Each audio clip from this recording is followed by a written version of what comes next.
Welcome to TalesVeil, where we uncover the wildest, cringiest, and most unbelievable stories from Reddit.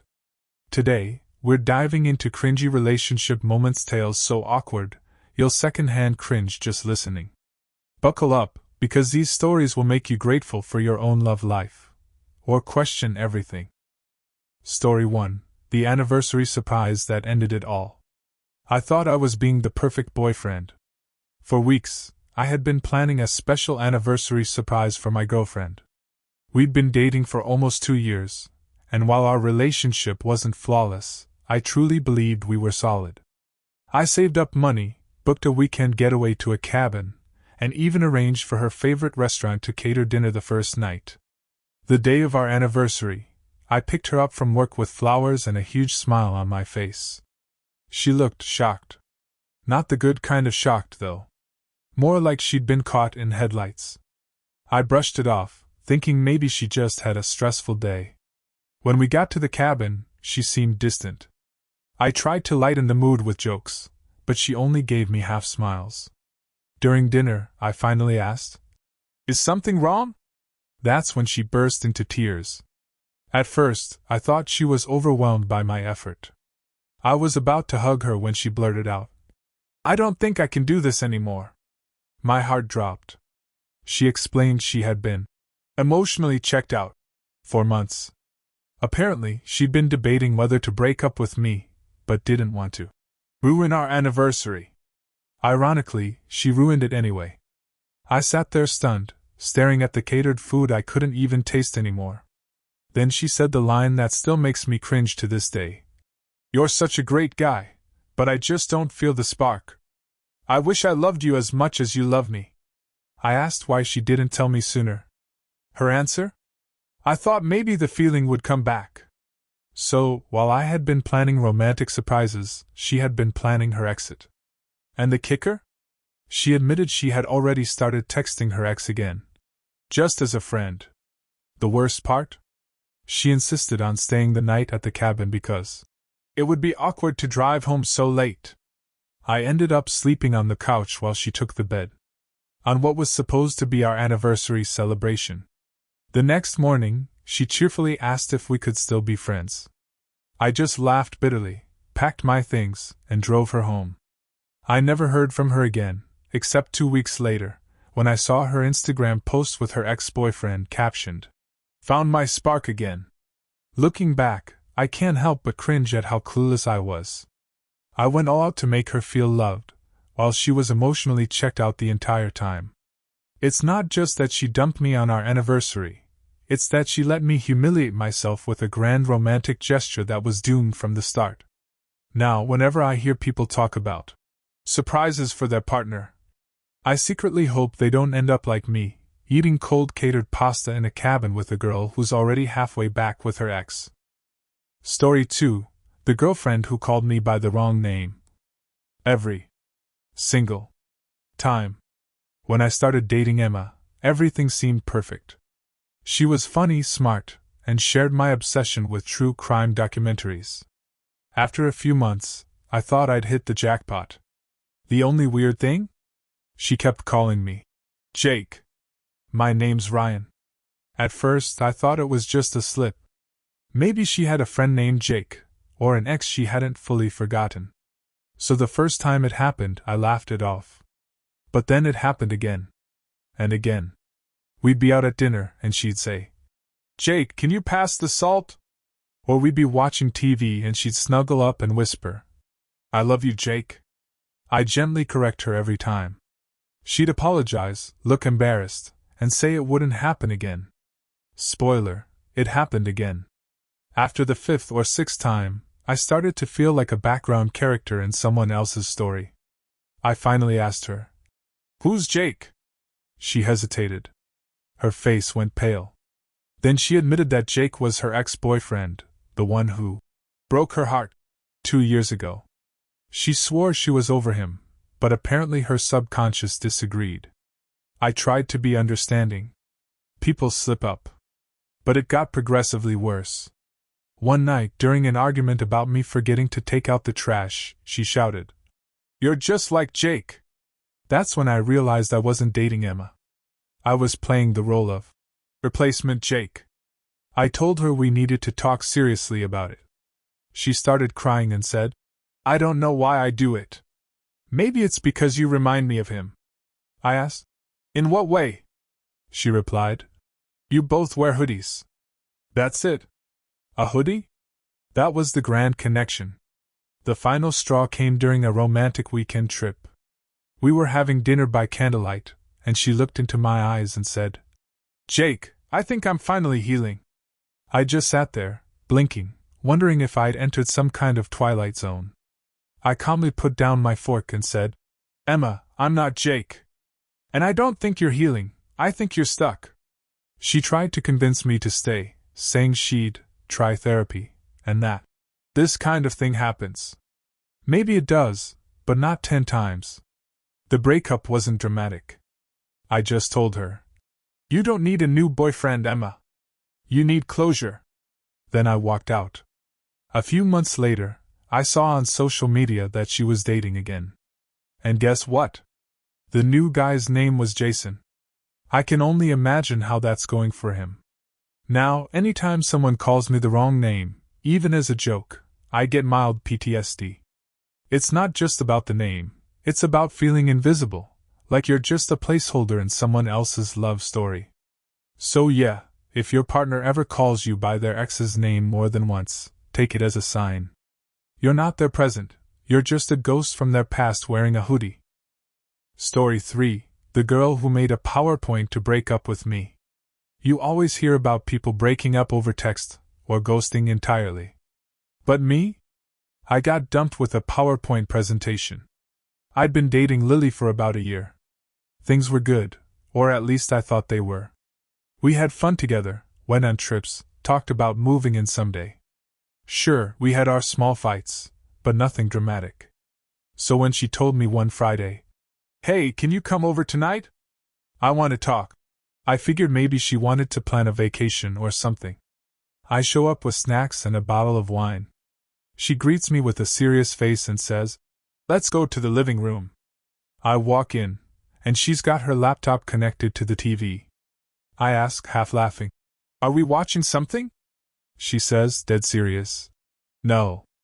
I made a presentation." Before I can process what's happening, she clicks to the first slide. Why we should break up. I thought it was a joke. It wasn't.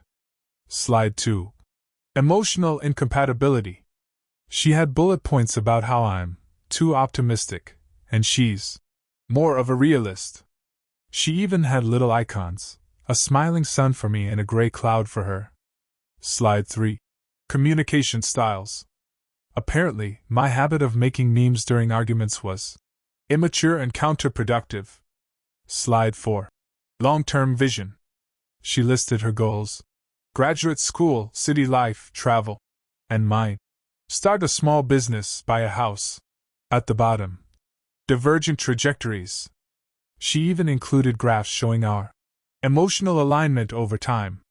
According to her chart, our compatibility peaked 6 months in and then steadily declined. By slide 5, titled Conclusion, I was torn between laughing and crying. She wrapped it up with, "You're an amazing person, Ryan, but based on the data, we are no longer a sustainable couple." Based on the data. I didn't know whether to shake her hand or ask for a Q&A session. I said, "You really made a PowerPoint to dump me?" She nodded seriously. "I wanted to make sure I communicated clearly. Visual aids help." The cherry on top? She handed me a USB drive with the file. For reference. I didn't even argue. I just stood up and said, "Thanks for the presentation," and left. Later that night, I showed the PowerPoint to my friends. Half of them said she was a monster. The other half said, "Honestly, that's kind of iconic." And honestly? Looking back, it was kind of iconic. Painful, but iconic. I guess if you're going to get dumped, it might as well be professionally formatted with bullet points and transitions. But yeah, next time someone says, "We need to talk," and pulls out a laptop, run. Story 4. She brought her mom on our honeymoon. When people say, red flags, I used to roll my eyes. I thought love was about compromise. But after my honeymoon, I finally get it. I married my college sweetheart, Megan. She was funny, beautiful, and incredibly close to her mom. Like, too close. They talked 5 times a day, and her mom always had an opinion about everything: our apartment, our furniture, even what toothpaste we should buy. But I told myself, that's just how some families are. I figured once we got married, Megan would set some boundaries. Spoiler, she didn't. Our wedding was small and lovely. But even that day, her mom insisted on giving a speech that was basically a love letter to herself for raising such a wonderful daughter. I brushed it off. It was one day. I was looking forward to our honeymoon, just the 2 of us, in a quiet resort by the ocean. 2 days before the trip, Megan told me casually, "Oh, by the way, Mom's coming." I laughed, thinking she was joking. She wasn't. She said, "She's never been to the Caribbean. And she helped us so much with the wedding, it's only fair she comes along." I told her a honeymoon is supposed to be for the couple. She said, "We'll still have alone time. She just wants to relax." I should have cancelled. I didn't. So there we were, me, my wife, and her mother, on our honeymoon. At the resort check-in, the clerk said, "A honeymoon suite for 2? And Megan said, "Actually, we'll need a rollaway bed." I wish I were joking. Every morning, her mom joined us for breakfast. Every afternoon, she wanted to explore the local culture with us. And every evening, she'd knock on our door asking, "Can I borrow some sunscreen?" Which was just an excuse to chat for 30 minutes. On the 3rd night, I'd booked a private dinner on the beach for 2. Candles, music, the works. I told Megan it would be special, just us. 15 minutes in, her mom showed up, holding a plate from the buffet. "I didn't want to eat alone," she said cheerfully. I almost lost it. I tried talking to Megan later that night. I said, "This isn't normal. We're supposed to be starting our marriage, just us." She got defensive. "She's family. You're being dramatic." The final straw came when I walked into our suite one morning and found her mom sitting on our bed, reading our honeymoon itinerary. She'd booked herself a spa session at the same time as ours so we can bond. By day 5, I stopped arguing. I just counted the hours until we went home. When we got back, I told Megan we needed therapy, or boundaries. She said, "If you can't accept my mom, you can't accept me."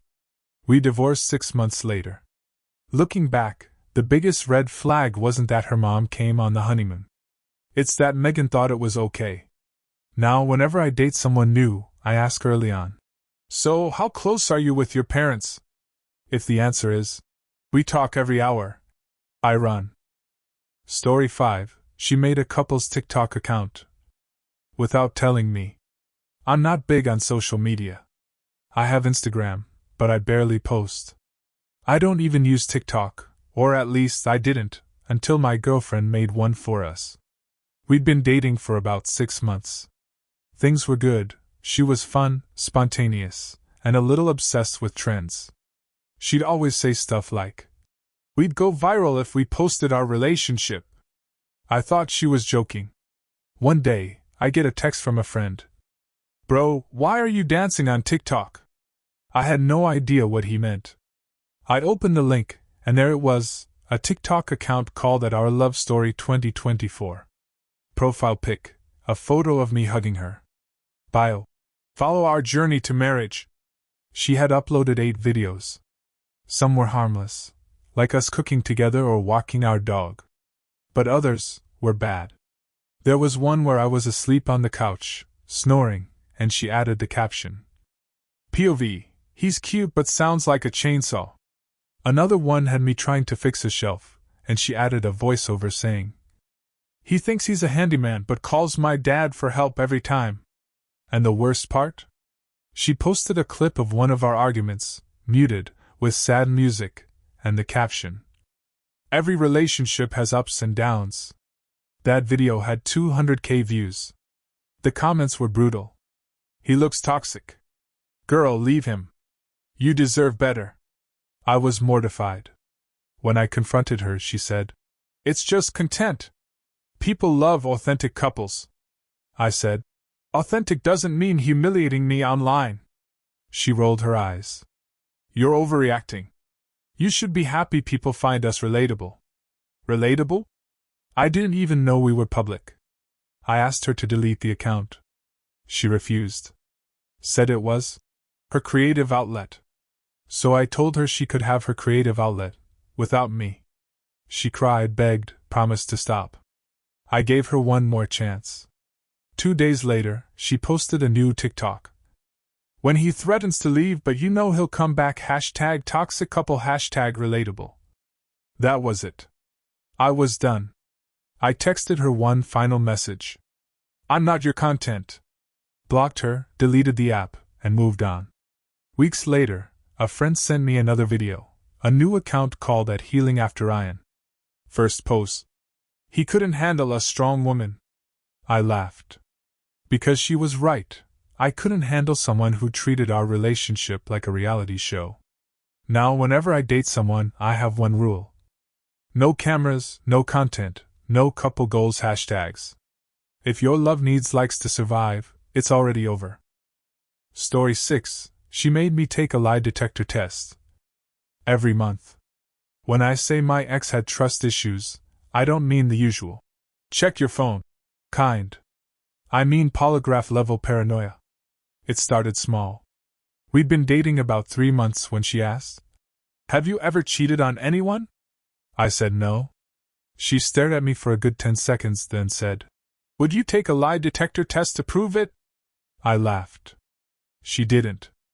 I thought it was a joke. But a week later, she texted me a link. Local polygraph testing near you. I told her, You're not serious. She said, I just want peace of mind. Now, any sane person would have walked away. But I liked her a lot. She was funny, gorgeous, and we clicked in every other way. So I agreed, thinking it would end the conversation forever. We went to this tiny office with a guy who looked like he should be working in a spy movie. He hooked me up to wires and asked me questions like, Have you ever lied to your girlfriend? Do you find other women attractive? Apparently I passed. She hugged me, cried, and said, Now I can finally trust you. Spoiler, she couldn't. A month later she said, We should do it again, just to make sure nothing's changed. I said, That's not how trust works. She said, It's just maintenance. Like a relationship checkup. I refused. She accused me of hiding something. So, like an idiot, I went again. Second test, passed. Third test, passed.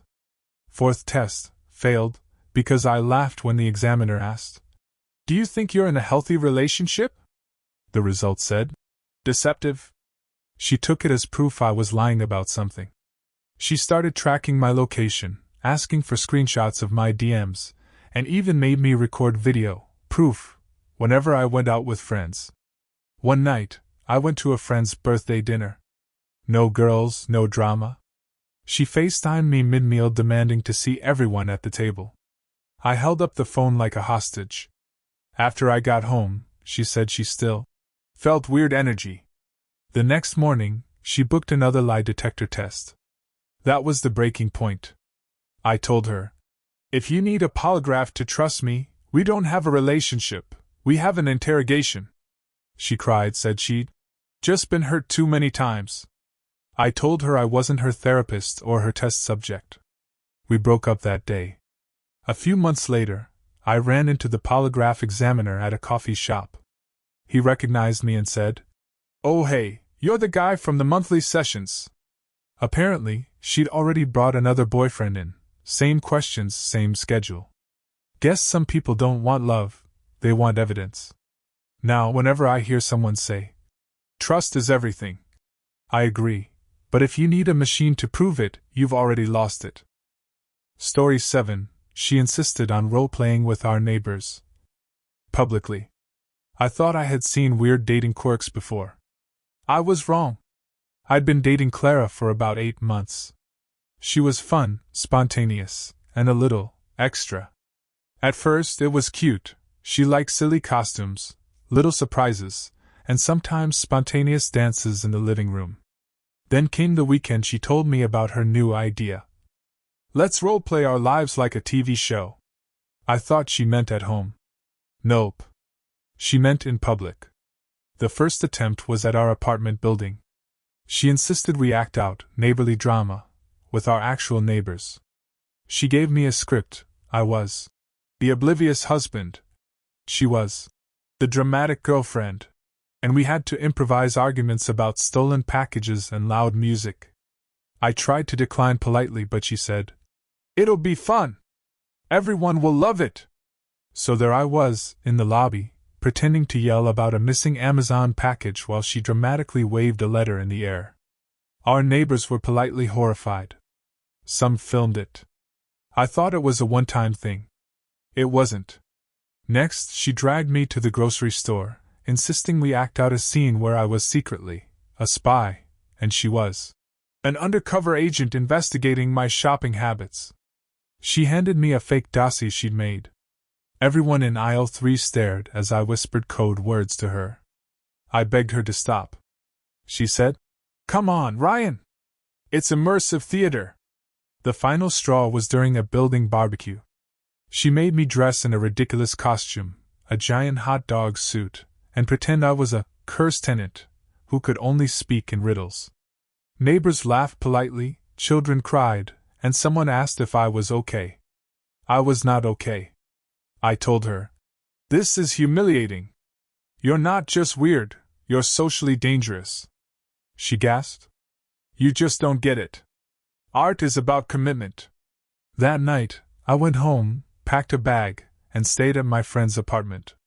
She called, texted, and even tried FaceTiming, still in costume, begging me to join the next act. I broke up with her the next day. She said, "Fine. But you'll regret not embracing your inner character." I haven't seen her since, but sometimes I wonder if she's out there, dragging someone else into public, forcing them to act like a chicken at the local farmer's market. And honestly, that's the part that still haunts me.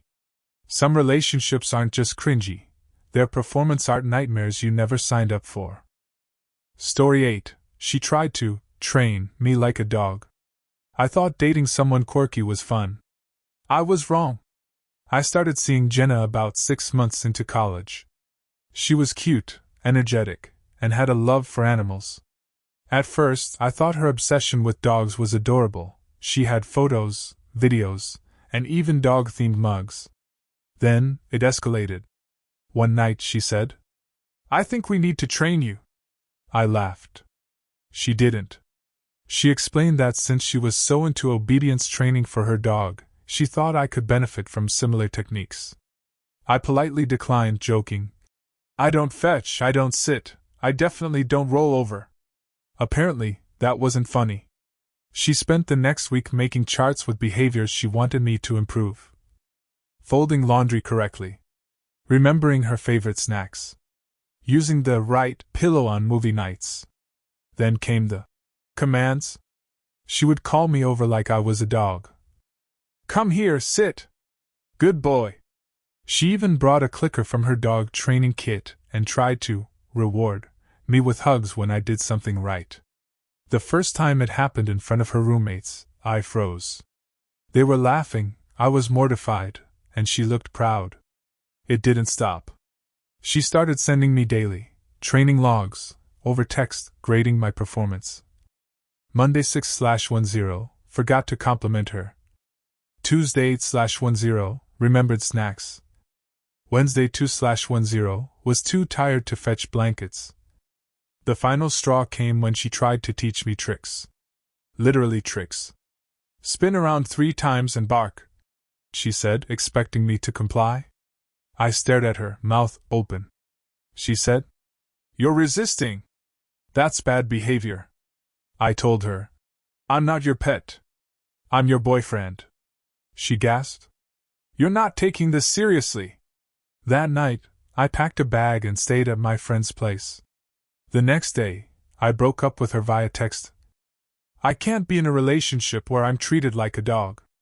I wish you the best, she replied with. You'll never understand true obedience. Good luck in life. Months later, I ran into her at a party. She waved at me and said, Good boy. I still cringe just thinking about it. Some people have hobbies. Some people have obsessions. And some people train their boyfriend like a Labrador retriever. Story 9. She ghosted me. Then stalked my new girlfriend. I thought ghosting was bad. Then I dated Kara. We had been together for about 8 months. Things were mostly normal, except she had a habit of overreacting to small things, like if I didn't text back immediately, she'd send a 10-minute voice note explaining how abandoned she felt. One day, she simply stopped responding. No calls, no texts, nothing. I assumed she'd moved on or lost interest. Fine. Painful, but whatever. 2 months later, I started dating someone new, Jenna. I was careful. I didn't mention Kara at all. Then strange things started happening. Jenna would text me random observations. Hey, did Kara just like all your Instagram photos? She just commented on my post saying hope you treat him better than I did. I thought it was a coincidence. It wasn't. Next, I got a call from my neighbor. Your ex is sitting in your driveway, taking selfies with your car. I went outside. There she was, Kara, smiling, holding my old hoodie, muttering something about memories. I confronted her. She said, I just wanted to see you happy. And your new girlfriend, she doesn't understand you like I do. I told her to leave. She refused. Spent the entire afternoon there, taking notes in a little notebook. The stalking didn't stop. She would show up at restaurants where I was with Jenna, sometimes pretending to be a friend, sometimes sitting in the parking lot. I finally had to get a restraining order. Even then, she'd find ways to show up in subtle ways, liking old photos, sending cryptic texts about unfinished business. The most cringe-worthy part. She posted a TikTok about it. Ever wonder why your ex moved on? Maybe they didn't love you enough. All my friends watched it and laughed nervously. I wanted to crawl under a rock. It's been 2 years since Kara. Jenna and I are still together, thankfully. But anytime my phone buzzes near 2 a.m., I check for messages like, I miss you. Some people ghost you. Others ghost you, then turn your life into 10, a public reality show. During a funeral. I thought I had seen everything in cringe relationships, until my friend Mark decided to declare his love in the most inappropriate way imaginable.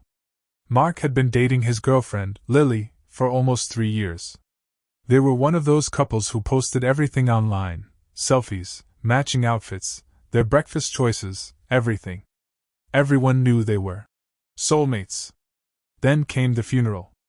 Lily's great-aunt passed away, and Mark insisted they attend. I didn't think anything of it. I thought he just wanted to show support. Halfway through the service, while everyone was quietly mourning, Mark whispered to me, Watch this. I've got a surprise for Lily. I frowned uneasy. He winked and started reaching into his coat pocket. Then it happened. As the priest was speaking, Mark got down on one knee.